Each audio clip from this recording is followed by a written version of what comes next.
I'm the princess of vampires, but my birth has made me an outcast of my people. Simply, I look different, and that scares my people.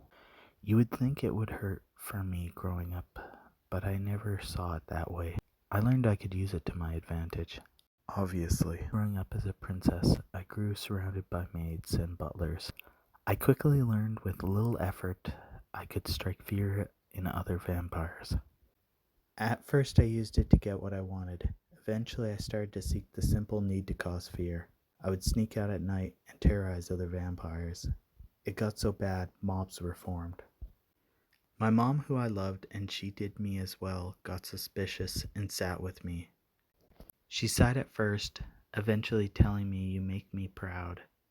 You know," as she patted my head, "you will do great things, but I know you sneak out." I panicked as she laughs, eventually speaking, "You are definitely my daughter." So I propose a challenge. You win, you get to continue tormenting the other vampires. But if you lose, you have to go work for a friend of mine for a year. When the day came, I was ready. I made my way to the area. I was greeted by a young little girl in pajamas.